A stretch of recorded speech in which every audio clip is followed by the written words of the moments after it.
I'm not gonna mess with Pixar. Those guys have had nothing but success for Disney, and clearly they know what they're doing. Having said that, if John Lasseter even so much as mentions the phrase Cars 3, I will personally lock him in a broom closet with an underfed Jaguar on angel dust. Down, Jeffrey!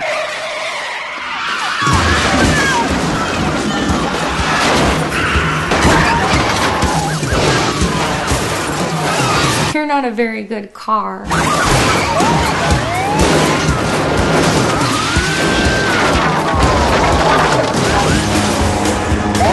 You're a bad car.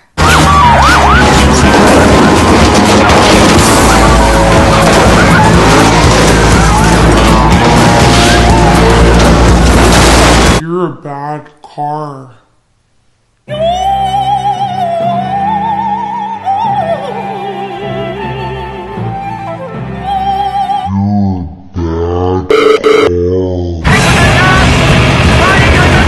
You're a bad car.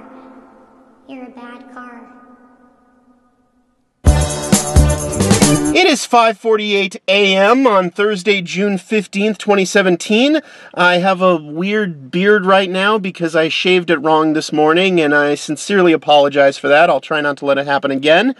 But right now I am on my way to the Disneyland Resort at this ungodly, unreasonably early hour, so I can get there as soon as possible, so I can ride Mission Breakout as many times as possible with as many fast passes as possible, and then as soon as I'm done with the parks, I shall adjourn to the AMC Downtown Disney 12 in beautiful Anaheim, California, to catch some sort of a screening of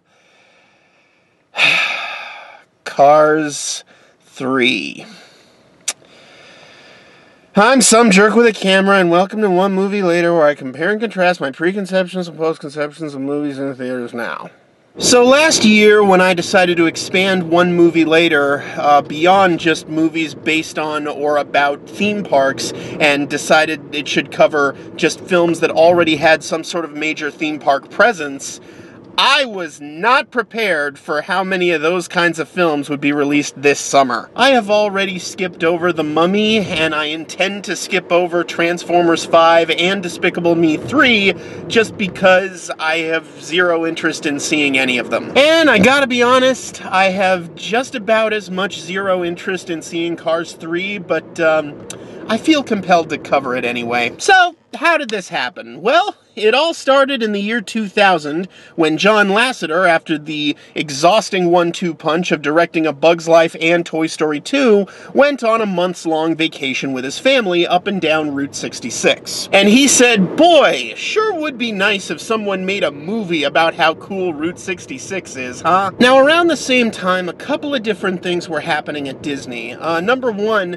Disney's California Adventure was about to open, and the southeast corner of DCA was noticeably absent of any development whatsoever. It was still part of the original Disneyland parking lot. And the reason for that was they eventually wanted to turn that section of the park into a land based on California car culture. Test Track had just opened at Epcot a couple of years earlier, and they wanted to build a similar ride, but with 2 tracks to simulate a drag race. And at around the same time, Pixar was starting to realize just how badly Disney was screwing them over. See, originally Pixar had a 3-movie deal with Disney, which included Toy Story, A Bug's Life, and Monsters, Inc., but after Toy Story did so well, Disney quickly renegotiated for a 5-picture deal that did not include Toy Story or any of its sequels. It included A Bug's Life, Monsters, Inc., Finding Nemo, The Incredibles, and an at that moment as yet undetermined 5th film. And Disney really wanted them to make Toy Story 3 because Toy Story was making them a mint, obviously, and Pixar refused to make Toy Story 3 unless they could renegotiate the contract to make it be their 5th film, to make it be included in that deal, because they wanted to get out of that deal as soon as possible because they weren't getting that much money from it. And when it came time to decide what that 5th film would be, Lasseter basically made an ultimatum to Eisner. He basically said, look, we can make Toy Story 3 and it can count towards the contract, or we can make this completely original film that's going to cost way more money about talking cars. Well, Eisner, being the savvy entrepreneur, if nothing else, that he was, because realized, oh my god, talking cars.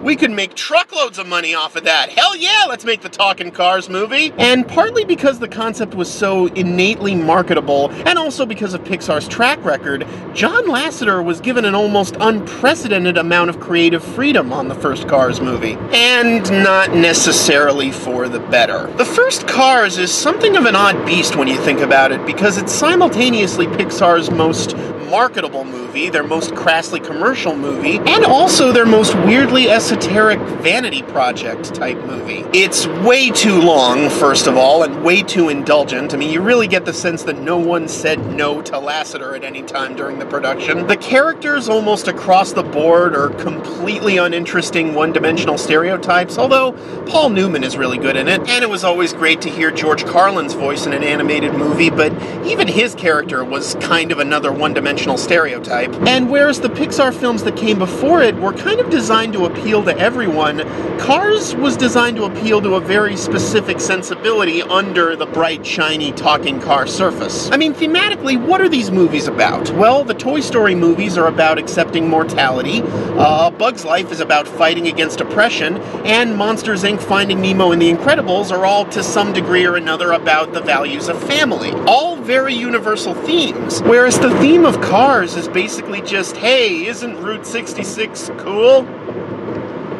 And yet, in spite of all these flaws, I kind of like it. I mean, it's no masterpiece, but it's not without its charm, and, you know, in an age where it seemed like every CGI kids film was just trying to overload you with freneticism, it was nice to see a film that was a bit more leisurely. My favorite review of Cars ever came from some guy on a message board once who said, dude, Cars is awesome. It's just characters wandering around the desert for 2 hours. It's like an animated Jim Jarmusch film. And like I said, it was almost obscenely marketable. By the time the movie actually came out, Eisner was out, Iger was in, and the first thing he did, his first act of business, was to acquire Pixar for as much money as they wanted. And that amount of money does not come without some demands. Disney was basically like, all right, we'll release your stupid rat movie, and your robot movie, and your old man movie, but then we want some sequels. We want Toy Story 3, and we want Cars 2, because those are your two most profitable properties for us. So they did indeed make Cars 2, and they made it a spy movie for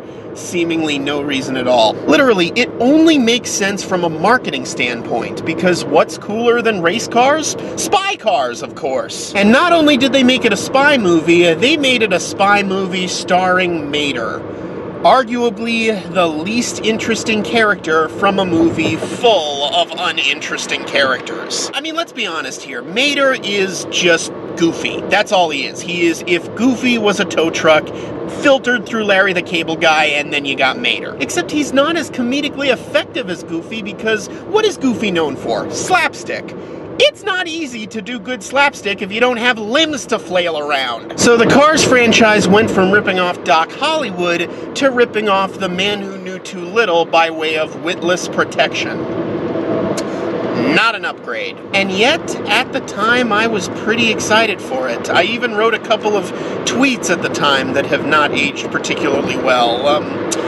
Hey, Pixar hadn't steered me wrong yet. I mean, I was excited Pixar was doing another action movie because The Incredibles is still to this day my favorite Pixar movie of all time. I mean, I thought, ooh, this is Pixar doing a spoof of spy movies, and it wasn't really. It was just Pixar doing a spy movie, except one where the cars could talk. I remember The Incredibles came out on Blu-ray very shortly before Cars 2 came out, and on the cover of the Blu-ray they had that little promotion like, buy this Blu-ray and get a free ticket to Cars 2. So I ended up only paying 50 cents to see Cars 2. And I still felt ripped off. Cars 2 is a bad movie. It is a bad movie by any standards, but by Pixar standards, it was more than just a bad movie. It was a blemish on their legacy. I mean, think about it. The same studio, the same filmmakers, the same brain trust that made this... Paris? All this time, I've been underneath Paris? 4 years later, made this. same people who made this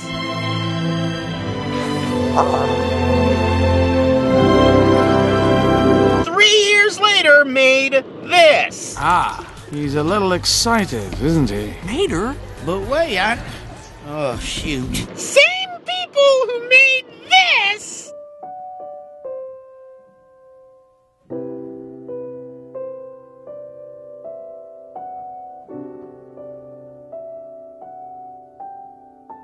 2 years later made this. Like a good neighbor, Mater is there. Same people who made this.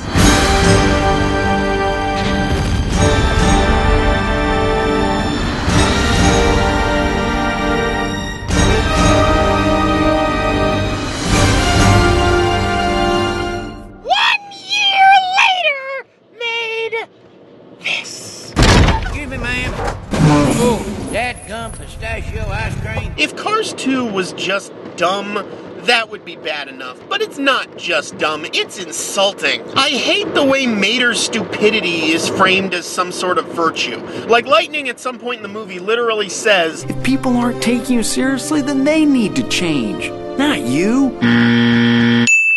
A running thread in Cars 2 is that the villains are this cabal of lemon cars, like, gremlins and pacers and, cars that are notoriously shit. The supposed good guys spend the whole movie making fun of lemons, and the movie never corrects them. The movie paints the lemons as the villains. So the movie says, yeah, you're right, the lemons should be made fun of. Here in the real world, where cars are designed specifically to serve us, and they are machines, and they don't have feelings, it's okay to make fun of lemons, because what are they gonna do? But in an alternate reality, where Ford Prefect's preconception of Earth is true, and cars are the dominant life form, and they do have feelings, that is appallingly ableist. I mean, imagine if that mentality was transposed into Finding Nemo, and the whole film was just about making fun of Nemo and Dory because, haha, she can't think and he's got a bad fin, and the film just agreed and said, yeah, those are bad fish. And one other thing that just personally pisses me off, early in the film, there's a scene that reverently pays homage to the recently departed Paul Newman, as well as should. But you know who else died between the first and second Cars movies?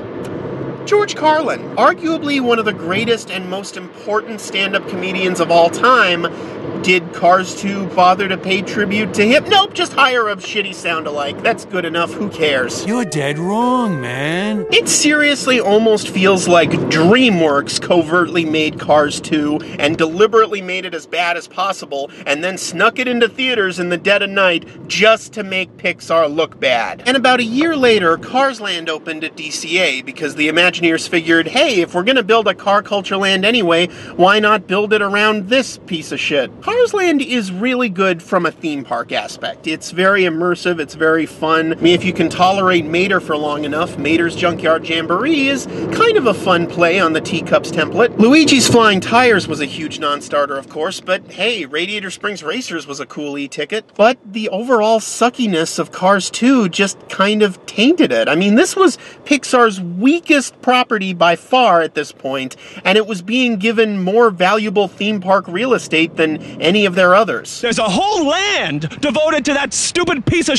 Cars movie, and there's not one piece of evidence that Ratatouille ever existed. The following year and the following year after that, Planes and Planes Fire and Rescue came out. They were originally supposed to be direct-to-video, but hey, why not tarnish Pixar's legacy a little more? And of course, now in 2017 comes Cars 3, and the marketing for it has aggressively tried to not be Cars 2. Mater is barely in the trailers at all, there's no spy movie chicanery, and of course there was that one early teaser which was just a slow-motion shot of Lightning McQueen horrifically crashing. And the whole world saw that and was like, is Pixar okay? Now, based on the trailers, the plot of Cars 3 seems to be Lightning McQueen has been the best at what he does for as long as he can remember, but now he's getting older and some young upstart threatens to replace him. Wasn't that the exact same plot as the first Toy Story movie. So it took the Cars franchise 3 movies to get to the same story that Toy Story told on its first movie. Not just its first movie, but Pixar's first movie. So as you can probably tell, I do not have very high expectations for Cars 3, but I will give it the best shot that I possibly can, and maybe it'll pleasantly surprise me, who knows. But first, Disneyland! Alright, so I am here at Disneyland, or Disney California Adventure, regardless, and I'm with Dave and Morgan here. You've seen us in these things before. Cars is obviously the black sheep of the Pixar family. And also kind of the spoiled favorite child of the Pixar family. In another way, At the same time. The things that made that movie work for me were mostly the setting, the small town Route 66 setting. Exactly. The same things that make Cars Land work for me. And if it had just been Cars the movie and Cars Land, I would have a much fonder view of the franchise as a whole. What's the one thing every great Pixar movie has in common?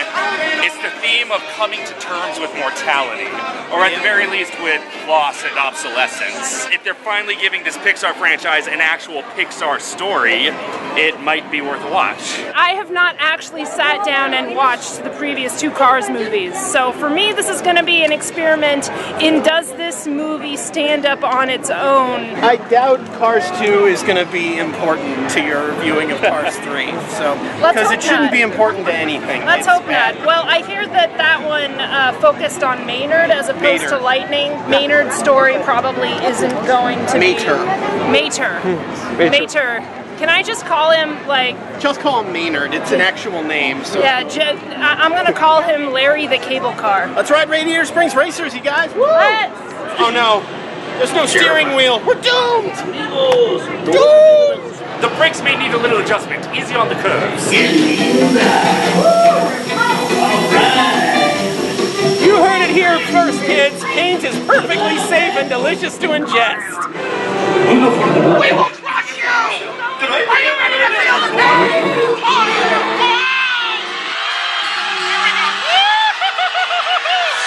yeah! Here we go! 98 miles per hour!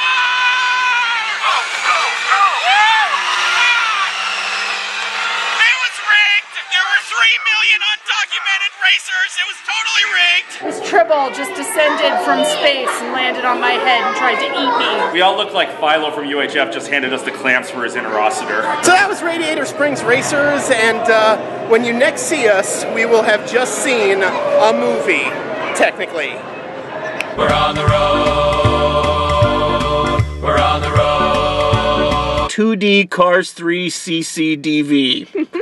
That got a bigger laugh out of me than anything in this movie. By the way, we're recording this in my car to keep things thematically consistent, because it's a movie about cars, style. So we're in a car. I'm here with Morgan and Dave yet again, and joining us for her first ever One Movie Later. You know her on YouTube as Breeberry, and she is also an amazing artist par excellence. You can find her work on Instagram, ladies and gentlemen, BRIANNA GARCIA. Yay! The lovely and talented BRIANNA. Indeed. So we just saw Cars 3. First, I would like to point out, Luke Ski really wanted to join this One Movie Later, but he is out of town, unfortunately. This is the first time in over a year that he's missed a One Movie Later, so, and it's a shame, really, because he actually really likes the Cars movie franchises, so we would have had a nice, spirited debate, He's a very big Cars defender. I know, and I'm sorry he couldn't be here, but wherever you are, Luke... Hey, how you doing there? Get it done, do. Hey. Hello. I mean, what gives? Tony Goldmark, you thought you could keep me out of your Cars 3 One Movie Later review by getting Kill Bosby to throw open his time and space portal generator and throwing me 3,000 miles away from Los Angeles? Well, I hacked in using my incredibly hacker skills to be in this thing, so there. So anyway, I'm going to talk about the Cars franchise. Yes, I will defend the Cars franchise. Just try and stop me with your fancy video editing. We missed you, buddy. Did you hear something? Anyway, Cars 3. The first half of it was boring as hell and dumb as dog shit, as far as I'm concerned. The second half actually had some pretty good moments that I really liked, but it was still pretty dumb. This I say coming as somebody who's not emotionally invested in the Cars no, not at all. characters. I thought it had moments that were charming. There were moments where I felt like someone felt very strongly about this moment, but that person's not me. It is the first Cars movie that is a genuine sports movie. I get the feeling that if you really like sports movies, you'll get a lot more out of this movie than I got. Well, and I think if you're more invested in the Cars franchise, like, if you really liked the first movie, and I liked the first movie when I first saw it, but I sort of like it less each time I watch it. This movie basically pretends Cars 2 didn't happen. There are absolutely zero references to the events of Cars 2. You can skip directly from Cars to Cars 3 and miss nothing. Yeah, I completely forgot the plot of Cars 2, and I'm like, I don't miss it, so... Everything about this movie felt very much like it was trying to be a course correction from Cars 2. Mater's role is greatly reduced. And when Mater is doing his antics, he's used very little bit. Somebody who needs to be annoyed is being annoyed by Mater. They almost used their Larry the Cable Guy properly. They still gave him 2 get-her-dones, and that's too many. This actually felt more like a proper sequel. It definitely than Cars did. 2. Like, yeah. This felt more of a direct sequel. Well, it was a way better film all around than Cars 2, but it's kind of hard not to be a way better film all around than Cars 2. I thought the stuff they did with the trainer, they were kind of broadcasting it, obviously, from the beginning. Very much where so. they were going with her, but I still thought she had the strongest arc in the movie. She was the most complete character this movie gave us, and that's not saying much. She had an interesting arc subtextually that I kept wishing the film would kind of bring more to the forefront, because it wasn't... The way it was dealing with it was not the most interesting way to deal with it, in my opinion. I think some things should have been much more stressed about it that were just kind of subtext. Well, because the focus was still very much on Lightning. She's not a point of view character. We see her only through Lightning's eyes. Yeah. And we only find out about her what he finds out about her. I wasn't actually emotionally invested in Cruz until the second half of the movie. The first part of the movie still focused so much on Lightning. Once it started focusing on Cruz, then I was like, alright, I can get into this. Can we talk a little bit about the evil young racer who's just the army, the Lone Ranger. He's literally the Lone Racer. I get that he's literally a cartoon villain, but did he have to be so much of a cartoon villain where he has no sense of sportsmanship, he's just rude and mean to everybody. But he does so under the veneer of appearing like he's paying them compliments. He pretty much negs all of his competition. Yeah, exactly. He's another character that I just wish they developed more, especially since he's the main antagonist. He is the main antagonist, but I still feel like we got nothing from him. We got so little of him. He was like a one-note character. Because again, we see him only through Lightning's eyes. He's not evil. It turns out he's just smarmy. His entrance is like, "Hi, I'm Bob Evil." Yeah. Hello, I am bad guy. I will be your bad guy. I gotta be honest.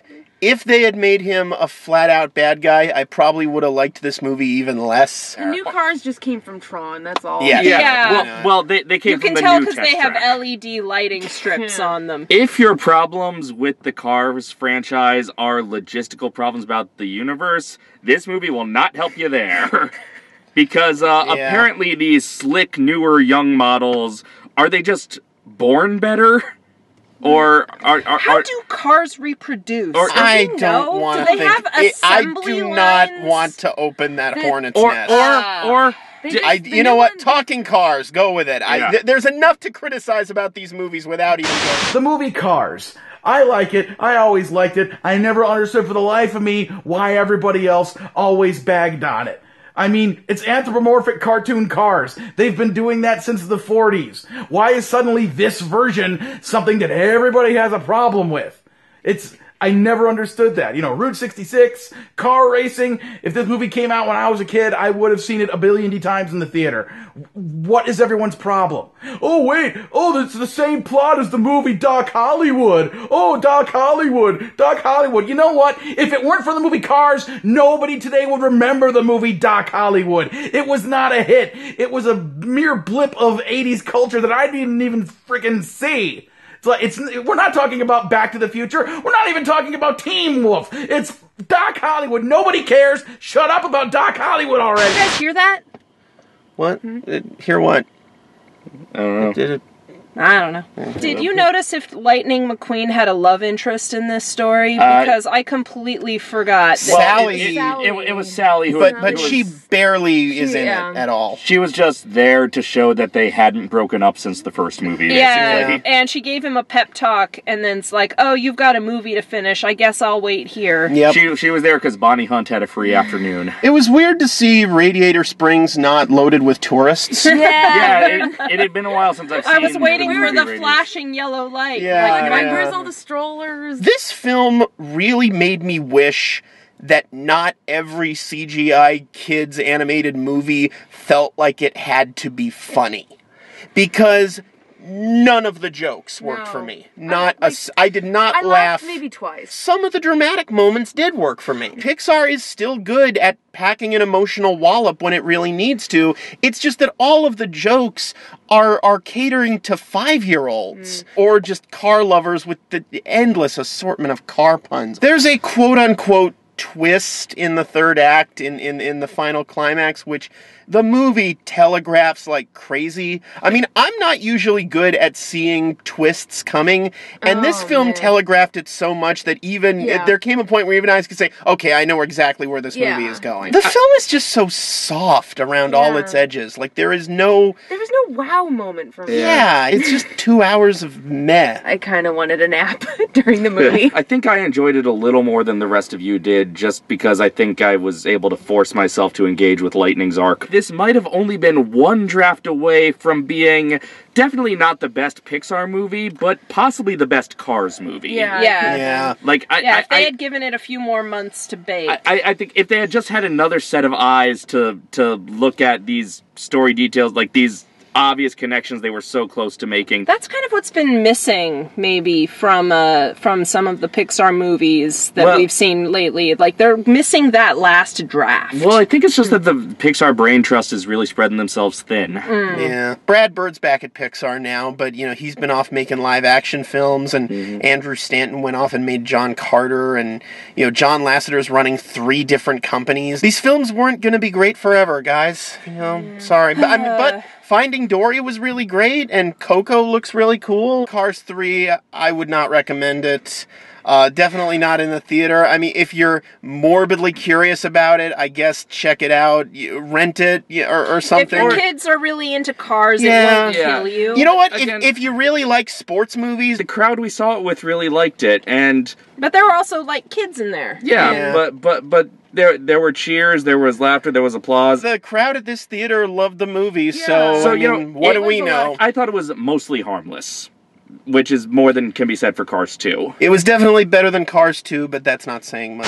Yes, I will defend Cars 2. Pixar spends a decade putting out brilliant, awesome, funny, heartwarming, profitable, award-winning movies, one after another, like 10 in a row. And then they say, hey, you know what? Disney wants us to make another Cars movie because, you know, it'll make them some more money so that it'll fund future movies for us. So, you know, why don't we just have some fun with it and do something real goofy? Cars 2 is the worst Pixar movie. Cars 2 is the worst. No.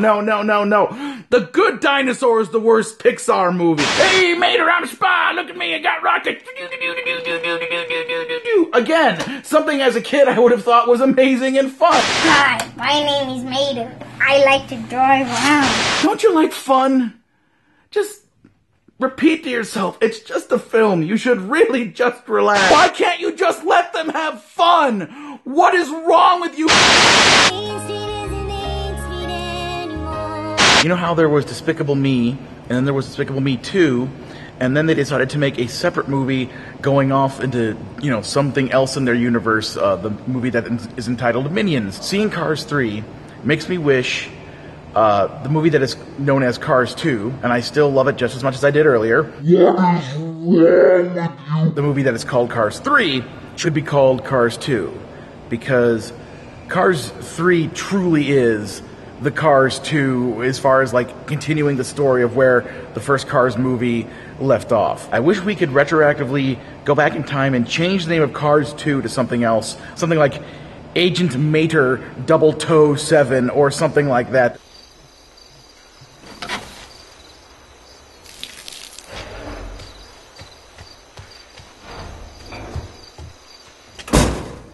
Did you guys hear that? Hear what? What? I don't know. Almost like somebody somewhere was defending Cars 2. You're crazy. That would never happen. That's insane talk. You're crazy. We should put you in the mental asylum for being crazy. No, I'll go. We should just leave you here in the parking lot. I feel like we may as well go into spoiler space at this point. So spoilers, woo!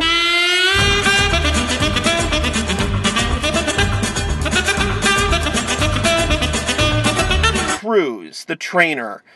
Her big arc and her big revelation in the movie was that she always wanted to be a racer, but she never felt at home. She never felt like the other racers accepted her. And to me, where it fails is that it falls just short of actually underlining the root of the problem. We may as well just say it, it's misogyny. Basically, it's kind of a coded misogyny. Coded misogyny, absolutely. They were also big and strong and confident and fast. I think we know what you're talking about here. This film was such a wasted opportunity, because with that character, you had such a great opportunity to turn this movie into a really great, empowering feminist movie. But it kept all that overt stuff beneath the surface. Now, normally, films... Because it can't stray from Lightning's head and he's oblivious to that. That's part of the problem. Normally, films like this err in the opposite direction because they're a little too unsubtle about it, but... in this case, I prefer the unsubtlety. I prefer you flat out saying, hey, women can race too. What's the dealio? You could do with that what Zootopia did for racism. Yeah. This is Zootopia.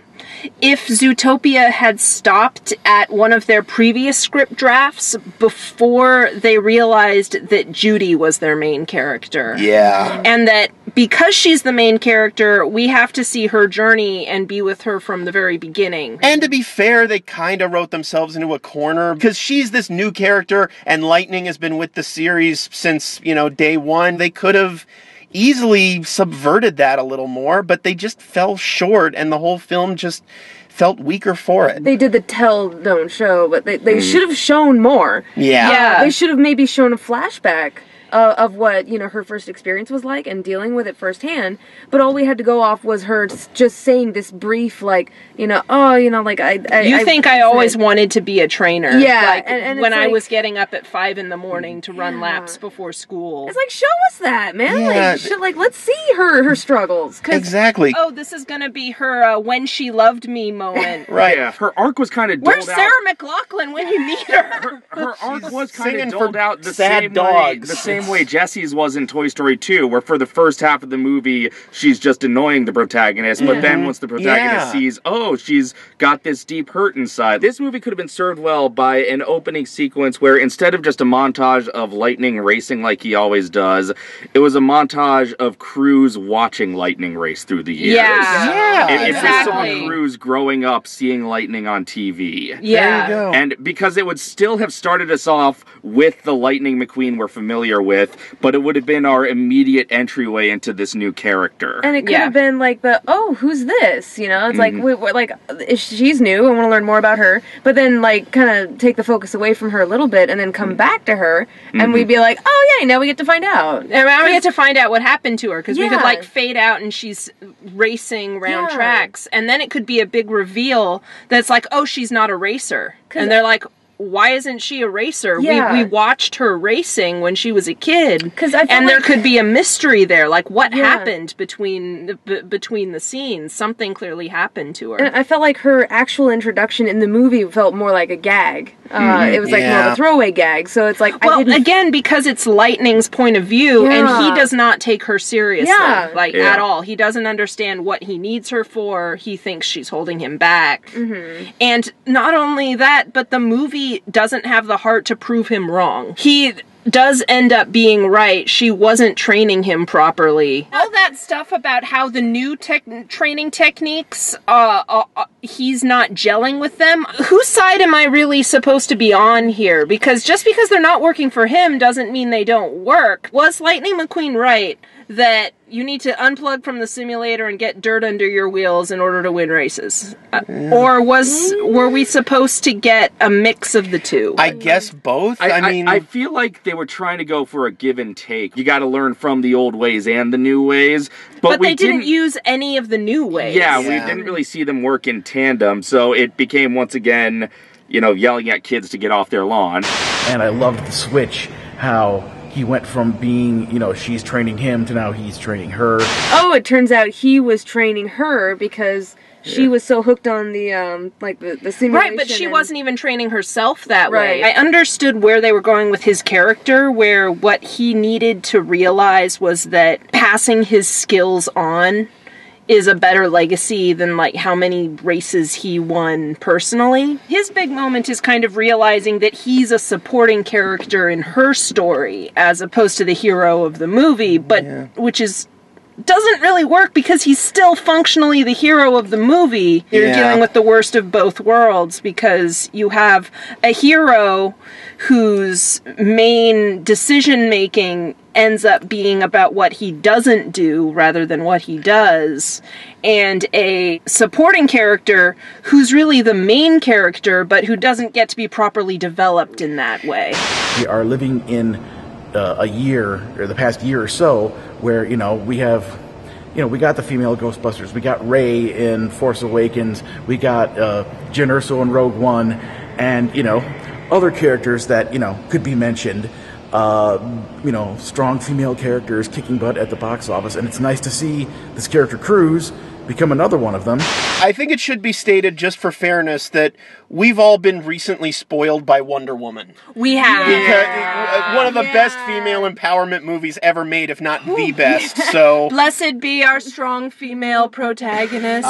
Women. The DC Cinematic Universe movie of the summer is better than the Pixar movie of the summer by... What is the world? What is the world anymore? This movie is if Creed was still primarily about Rocky. It's just about making some guy feel better about himself. Getting It's still old. fundamentally about that. It's he comes to terms with his... It's all through the filter of him. They repeat so many times that Lightning is old. Every freaking chance they got. He was a rookie 10 years ago. He can't be that old. It was basically just all the rejected ad-libs that Jillian Bell says to Jonah Hill in 22 Jump Street, but except the G-rated versions. We kind of know that there's only one place for Lightning to go. Eventually, death always wins. The moments where I actually started tearing up a little bit was anytime they flash back to Doc Hudson.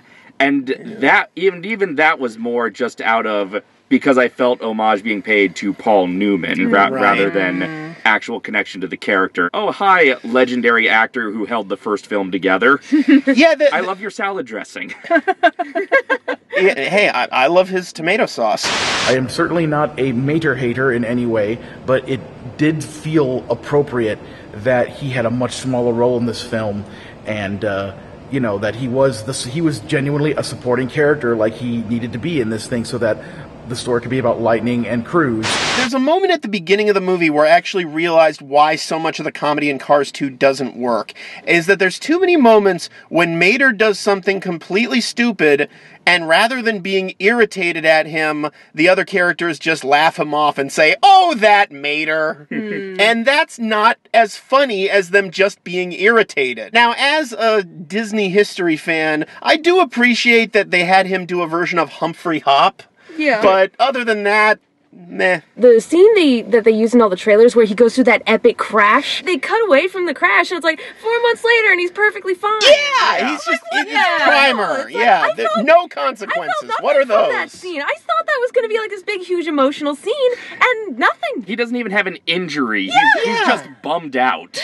That happens in the first 5 minutes of the movie. Yeah. That should have been the big climax. Yeah. I mean, in the teaser, they say it all changes. No, it doesn't. No. Not that much. Ugh. And I'll tell you, life's a beach, and then you drive. What the hell? What? How is that in any way non-gratuitous? I don't. That felt very forced. That was. Yeah. There's no way that a school bus named Miss Fritter wasn't a Magic School Bus reference, right?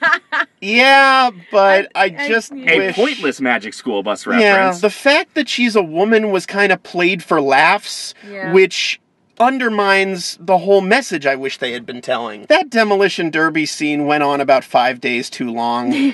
I didn't care for it. It was a little too... I realized Demolition Derbies have to be chaotic, but that was getting into, Zack Snyder levels. I don't know what's going on in this scene. I couldn't tell what was going on from shot to shot. It was very poorly done. I could be having fun in this scene. The Demolition Derby seemed like the most potential for fun, and it still fell flat. When he tracks down Doc's trainer, who's Chris Cooper's character. Right. First off, all due respect to Chris Cooper, but screw you for not casting Robert Redford as Paul Newman's old friend. All of the stuff with Chris Cooper training him felt like a retread of every scene of Doc training him in the first movie. They were slightly different specific tricks, but I was like, well, how is this teaching him actual skills and fundamentals that he didn't already learn from Doc? You know what? You're not wrong. However, since the Doc Hudson stuff was my favorite stuff in the first movie, I didn't mind that. That's fair. And actually, Doc's old trainer's friends, these old race cars, were my favorite characters in the movie.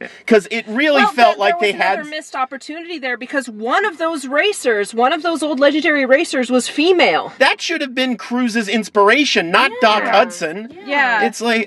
It's portrayed almost like she's stealing knowledge that isn't intended for her. One thing that Wonder Woman spoiled us on was it had a very strong narrative of women learning from other women. Mm-hmm. And this is something that this movie desperately needed, especially as it keeps floating these impressive female characters and they just kind of hover past the camera without actually doing anything or having any effect on our actual, on our strong female protagonist. In Wonder Woman, women learn from each other all the time. Heck, Steve Trevor learns from the Amazons. He picks up their squad techniques and they make him a better fighter. It's almost like Pixar didn't see a movie released 2 weeks ago when they started this movie 5 years ago.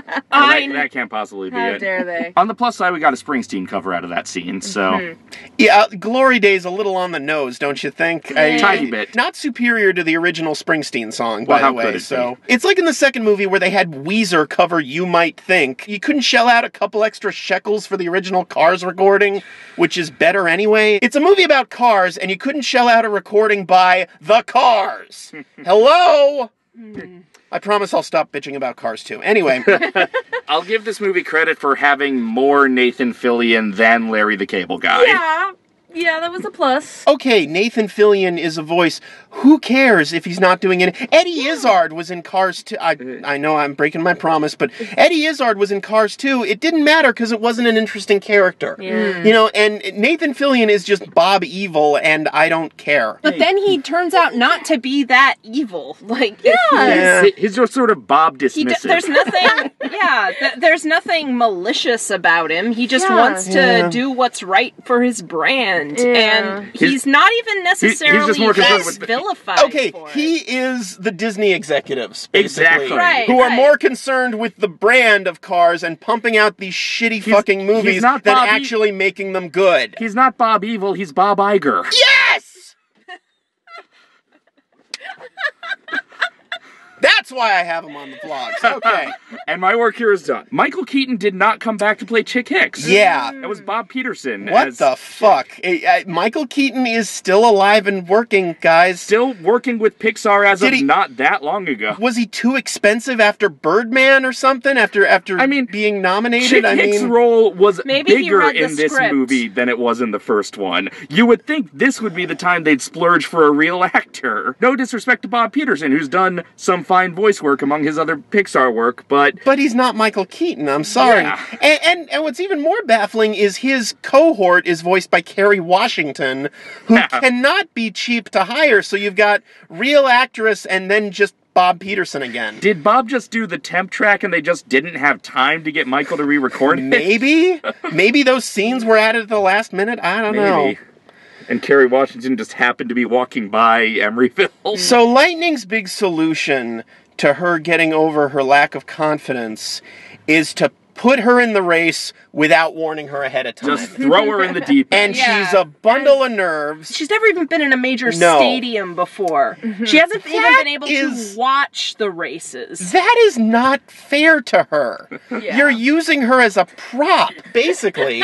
The first half of the movie makes the case against throwing someone into the deep end when Lightning fucks up on the simulator. Yeah, exactly. She predictably freaks out. Yeah, but she eventually comes back and wins anyway, because that happens. She's the one who does the flippy off the wall. Which the crowd we saw it with loved that moment. Yeah, they did. The whole crowd actually everybody else applauded. was cheering when he's, talking to her on the headset. And it's basically, a freshman year screenwriting project of paying off every setup we've seen throughout the first. It's, baby's first Chekhov gun, except all the Chekhov's guns spread. Are cars and can talk. Well, yeah. But spread not so subtly throughout the movie. Like, just in a row, every training advice she ever gave anyone else, he's giving to her. But she has to punctuate it, each one with a, oh, I get it, because we're too stupid to remember that these things mean things. The stupidest moment of the climax was that fucking Air Bud rule. Like, ain't no rule says a dog can't be a talking car. And where they say, hey, it's the number that does the racing, not the car. It's like, that would have been nice to set up. That's the one. They kind of set it up, but not very well when she said that she stole a number. And so they kind of had to. But they kind of had to, so they had to let her race. But it's still her number with the car. That one car wore the number the whole race. Even accepting the rule that you can pass the number on and it still counts as the same race. It's just flat out unfair that counts as a win for Lightning as well as a win for her. It's an act of defiance to steal a number, but here, Lightning just gives her the number. So he's the hero, he kind of forces it on her. He does not. Let me be your white male savior, damn it! well, red male savior in this case, which is ironically. No, he's black at the end. well, blue. But if Lightning had gotten injured, and that's why he went into the pit crew. And she chose to step up. And she picks up his number and finishes the race for him. That would have been a much stronger ending. If she had just stepped in and be like, yeah, I'll do it.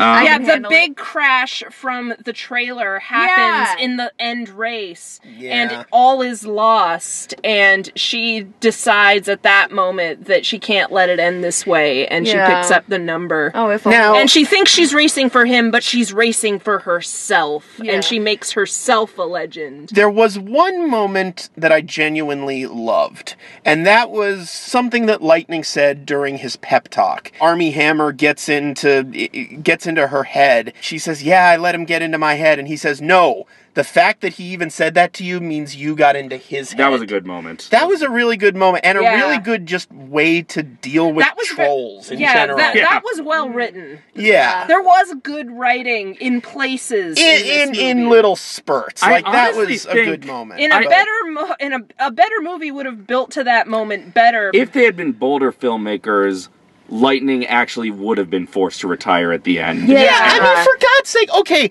Or at least chosen to retire, because in the end, he ends up having his cake and eating it too, where like his arc is built. Of course, I'm still gonna race. Because character growth, what's that? Exactly. We need to sell mud flaps. The arc that's being set up is him becoming the new Doc and training the next generation of racers, which I also felt like was kind of the arc that the first movie was hinting towards. Because we want to leave Cars 4 on the table. I was talking earlier about how the reason I was optimistic about this movie was because finally it was a Cars movie about loss, which is what all the good Pixar movies are about. And then at the end, Lightning loses nothing. And he gains a protege. He gains like an entirely new way to prove how awesome he is. Where he's like, I'm such a good teacher. A sports movie like this, where 90% of the arc is about learning and training, is going to live or die on the strength of those scenes. By keeping the focus so laser focused on McQueen and also not being willing to ever say he was wrong about anything at all, even the people teaching him aren't really correcting anything about him. He's not making any mistakes. He's just old. Like, his one mistake is that he can't escape the grim grasp of mortality. And then his conclusion to that arc is, I'm just not going to think about it. Yeah, I'm just not going to think about it. I'm just going to keep acting like I'm 25 forever. I once saw Patton Oswalt and Doug Benson do a live thing at the UCB where Patton talked about working on the movie Failure to Launch with Matthew McConaughey. Now, this was during McConaughey's America's Perfect Idiot period before he turned his career around, obviously. Before the McConaissance that we still teach in history class. Exactly. On set of Failure to Launch, McConaughey gave perhaps the most incisive insight, without even meaning to, of why his movies from that era were so shitty. And it was the scene where he was supposed to, reveal his character arc and change. McConaughey insisted the script be rewritten on the day. I'm paraphrasing here, but he basically insisted, I don't play characters who change, I play characters who make others change. And that seemed like Lightning McQueen's problem in this movie. The arc wasn't really his. It was he was the one who inspired, this woman who had every reason to be nervous and scared to just not be. Just get over yourself. It's that easy, right? Yeah, one pep talk. And you know what? Your lifetime of insecurities is just over. Yeah. Get confident, stupid. The setup of the arc was all Lightnings. The payoff was all Cruises. And we get two halves of incomplete arcs. If you're still more on board with the Cars franchise than we are, you will probably really enjoy this movie. So if you're a moron and bored, you're sorry.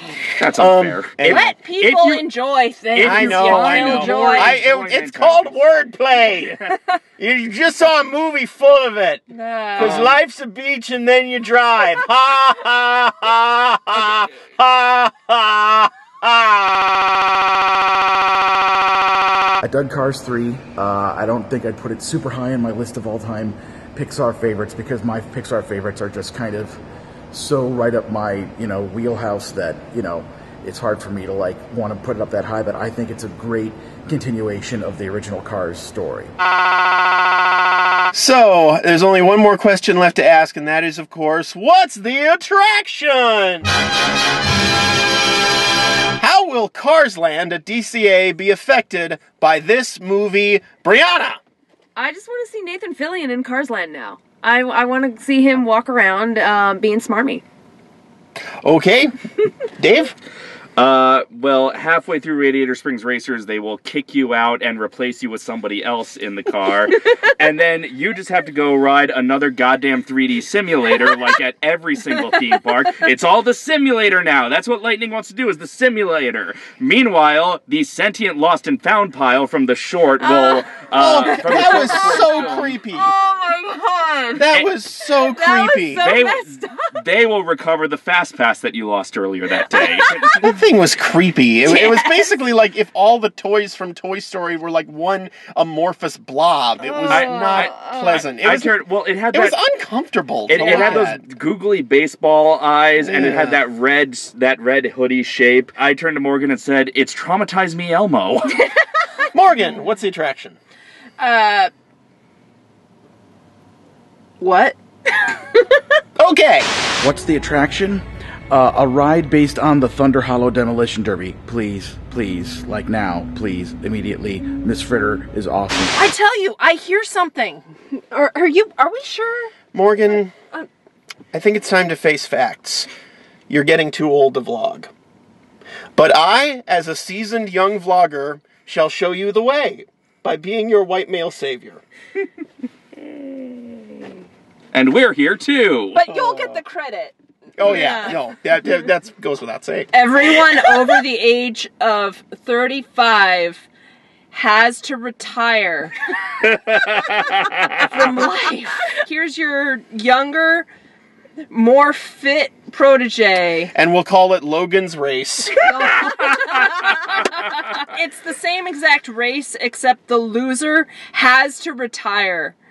Mm-hmm. And by retire, we mean everyone on that car is sent to a farm upstate, which in this case is a literal farm. Oh, you mean Great America?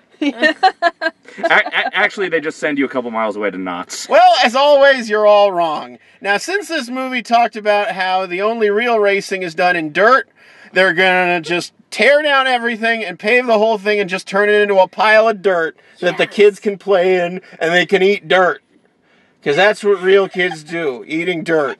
Lose their stuff in. And on that note, since we end each episode with singing, but I don't really feel like thinking of a song, cars, cars, cars, cars, cars, cars, cars, cars, everybody! Cars, cars, cars. Okay, nobody! Cars, cars, cars, Ask the girl what she wanted to be.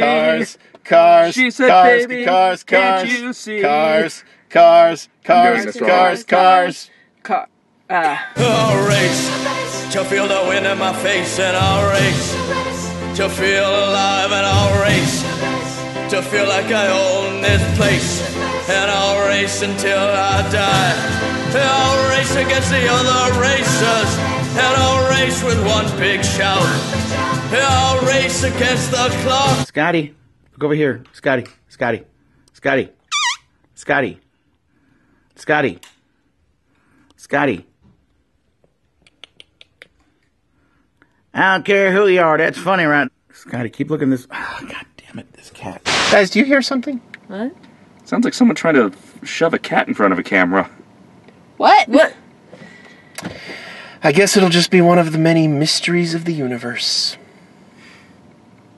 Adventures waiting just ahead. Go Speed Racer, go Speed Racer, go Speed Racer, go!